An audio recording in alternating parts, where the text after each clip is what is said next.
Tem uma frase que eu gosto muito que é: ninguém é campeão em fevereiro a não ser escola de samba. Não é verdade. O Flamengo ganhou a Supercopa. Eu gosto muito, mas não é verdade. E pode ganhar de novo a Recopa agora. Pode, mas assim, o objetivo do Flamengo do ano... Claro, o Flamengo quer ganhar a Recopa. É o primeiro troféu internacional do Flamengo a ser ganho no Maracanã. É importante. Mas o objetivo do Flamengo é ganhar o Brasileiro, a Copa do Brasil, a Libertadores. Então... Quem alcança o objetivo do ano inteiro em fevereiro, só a escola de samba. Ele reformulou a frase. Boa.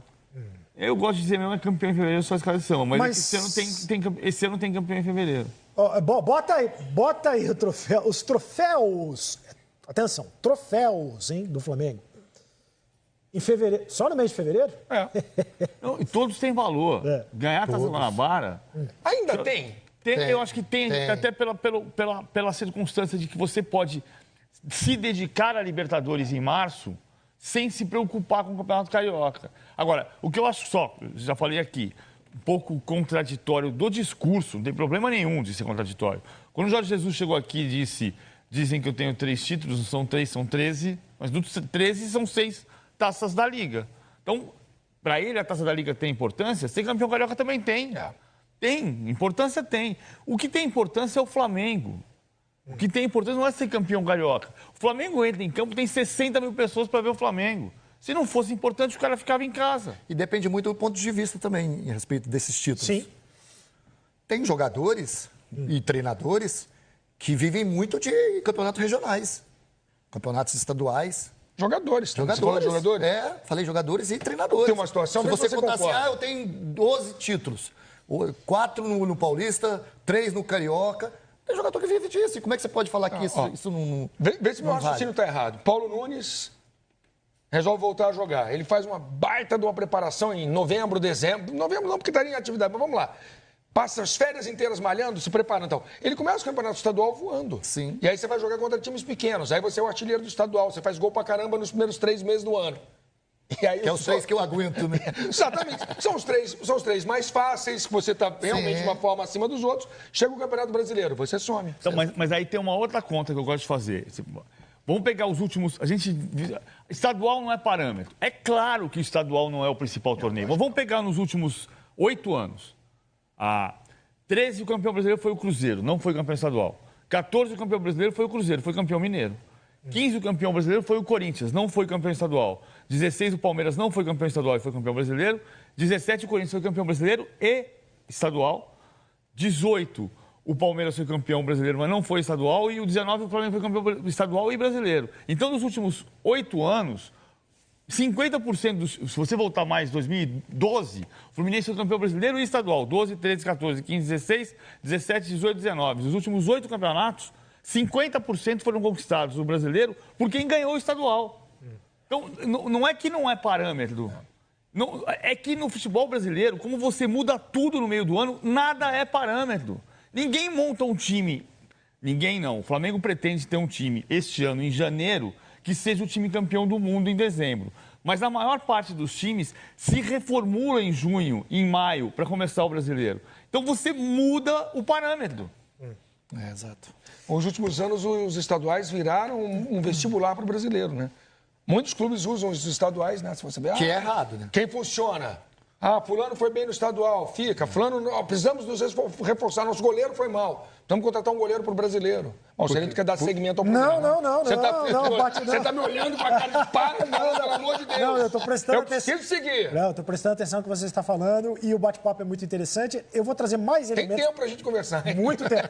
Eu vou trazer mais elementos para esse bate-papo, os desfalques do Flamengo para o jogo de amanhã ou os possíveis desfalques, né? Porque já está definido que o Bruno Henrique não joga, por exemplo, não. O Rodrigo Caio, o Bruno Henrique e o Rafinha não treinaram, né? Não participaram do último treinamento. O Rodrigo Caio, sim, deve ficar de fora, uma lesão muscular, e aí vai ficar mais tempo para voltar ao time. O Rafinha talvez retorne amanhã, é dúvida. O Bruno Henrique também teve um trauma mais importante no primeiro jogo. Não se sabe se joga ou se não joga. Aí, bom, enfim, se a gente admitir que o Flamengo tem quase... 2 times, tem 2 times, né? Se você pegar o time que jogou contra o Boa Vista. Mas a ideia é essa, né?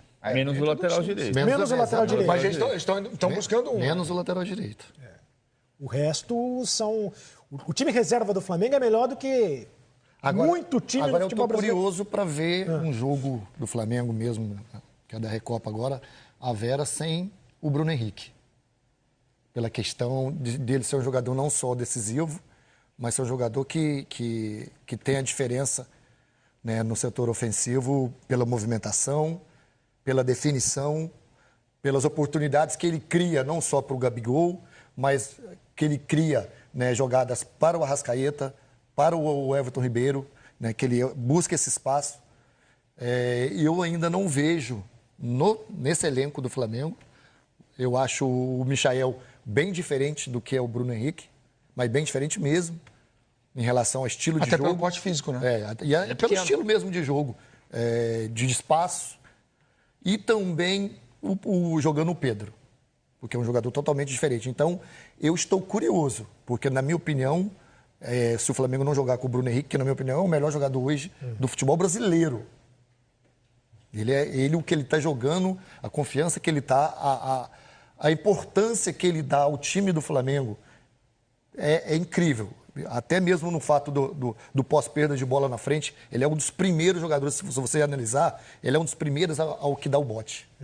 Então, assim, eu estou curioso para ver essa situação desse jogo. Só para completar a informação, eu passo a bola para você, PVC. O Rafinha, o Rodrigo Caio e o Bruno Henrique não participaram do treino de ontem. Hoje o treino foi fechado.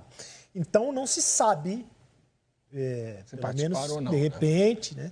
Pode falar, PVC. O que eu acho que é mais parecido, não jogou ainda, é o Pedro Rocha. Exatamente. Porque o Pedro Rocha... Eu nem falei porque ele não entrou ainda. O Pedro Rocha não jogou no ano passado pelo Cruzeiro, aliás, ele teve sequências de lesões, mas o Pedro Rocha jogou com o Mano Menezes um pouco de atacante central. O Bruno Henrique não é ponto esquerda do Flamengo. Né? Quem joga aberto pela esquerda é o De Arrascaeta. Então joga o Gabriel e o Bruno Henrique por dentro. Até o jogo da Supercopa contra o Atlético Paranaense, o Gabriel veio mais para a direita, com o Bruno Henrique mais centralizado. O primeiro gol sai assim, né? Sai assim. E o jogo do Equador, o Bruno Henrique foi o centroavante, digamos. Não um centroavante, mas o atacante mais centralizado. O Pedro Rocha jogou assim no Cruzeiro. O Pedro Rocha tem velocidade e tem faro de gol. Então é o que mais se aproxima. Exatamente. Mas a gente não viu jogar ainda, né, no Flamengo. É o único das novas contratações que ainda não foram utilizados ou não foi utilizado. A gente está vendo as opções para o Bruno Henrique.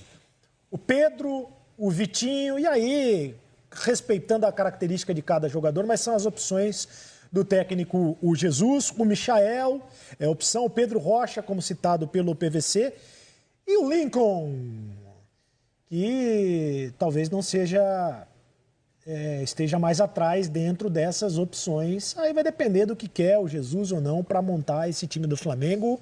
Se você disser para essa frase numa roda de rubro-negros e você disser que ele vai completar, perdeu o gol contra o Liverpool. E talvez tenha sido isso que faltou ao Flamengo ano passado, se é que alguma coisa faltou, porque o Flamengo foi campeão da Libertadores, perdeu para o Liverpool e é um resultado absolutamente normal.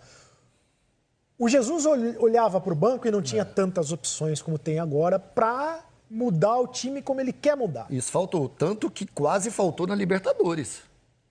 O próprio... Os 4 minutos finais. Os 4 minutos finais ele ia trocar. Quem estava aquecendo? Que ia entrar o... Era o Lincoln, o Vitinho?